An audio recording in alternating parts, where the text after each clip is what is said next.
नमस्कार, मी अविनाश जाधव, मनसे ठाणे पालघर जिल्हा अध्यक्ष।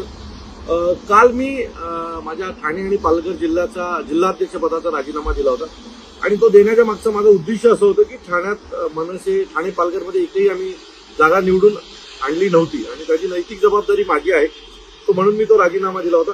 माझ्याकडे पक्षात 3 पद आहेत। एक पक्षाचं नेतेपद आहे, दुसरं नाविक सेनेचं अध्यक्षपद आहे आणि तिसरं जिल्हा अध्यक्षपद, अशी 3 पदं होती। तो त्यातल्या एका पदाचा मी राजीनामा दिला होता आणि उर्वरित मी पक्षाचा नेता होतोच, तो मी नेता म्हणून देखील काम करू शकत होतो।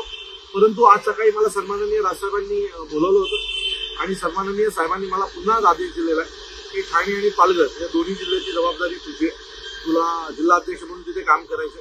मी याच्या आधीही सन्माननीय राजसाहेबांच्या प्रत्येक आदेशाचं पालन केलंय, आयुष्यात पुढे देखील सन्माननीय राजसाहेबांच्या सर्व आदेशाचं पालन करणार आहे आणि आज देखील साहेबांनी जो मला आदेश दिलाय त्याचं मी पालन करणार आहे। सन्माननीय राजसाहेबांनी मला राजीनामा हा वगैरे असं काही नसतं, असं साहेबांचं वाक्य होतं। काम करत राहायचं असतं, यश जेव्हा मिळेल तेव्हा मिळेल। सो मी साहेबांच्या आदेशाचं पूर्ण पालन करून आजपासून पुन्हा ठाणे आणि पालघर या दोन्ही जिल्ह्यांमध्ये महाराष्ट्र नवनिर्माण सेना पूर्ण ताकदीने वाढवणार। आणि आणखी एक गोष्ट मी नेहमी सांगतो लोकांना, मला अनेक लोक फोन करतात आणि मला सांगतात की आमच्याकडे, त्या वेळेला माझं एक वाक्य असतं की माझ्या रक्तात राज टाकलंय, तो माझ्या रक्तात राज टाकलाय। त्यामुळे कुठल्या जिल्हाध्यक्षपद केल्याने माझी साहेबांवरची निष्ठा कमी होणार नव्हती किंवा साहेबांवरचं प्रेम कमी होणार नव्हतं।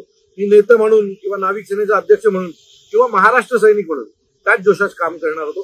पण आज पुन्हा एकदा सन्माननीय राजसाहेबांनी मला माझ्यावर विश्वास ठेवलेला आहे आणि पुन्हा एकदा मला जिल्हाध्यक्ष म्हणून काम पाहायला सांगितलंय। सो पूर्ण ताकदीने लढणार, सन्माननीय राजसाहेबांसाठी महाराष्ट्रभर फिरणार आणि त्याच्यासोबत महाराष्ट्र नवनिर्माण सेना पक्ष वाढवण्यासाठी ज्या काही गोष्टी कराव्या लागणार त्या करणार। ज्या महाराष्ट्र सैनिकांनी काल दिवसभर सोशल मीडियावर असतील, मला फोनच्या माध्यमातून असतील, राजीनामा देऊ नका वगैरे जे सांगितले होते किंवा मी त्यांच्या सोबत राहिलो पाहिजे अशी प्रत्येकाची उत्तर, त्या सर्व महाराष्ट्र सैनिकांचे मी मनापासून आभार मानतो। माझ्या पक्षातल्या अनेक नेत्यांचे मी आभार मानतो की ज्यांनी ही सगळी घटना घडल्याच्या नंतर ताबडतोब मला फोन करून तू एकटा नाहीस, आम्ही सगळे जबाबदार आहोत, आपण सगळे एकत्र राहिलो पाहिजे आणि सन्माननीय राजसाहेबांची ताकद वाढवली पाहिजे अशी प्रत्येकाची इच्छा होती। माझी इच्छा तीच आहे। सो मी आजपासून पुन्हा जिल्हाध्यक्ष म्हणून काम करणार आहे, साहेबांच्या आदेशाचं पालन करणार आहे। लवकरच भेटू, तुर्तास थांबतो। जय हिंद, जय महाराष्ट्र।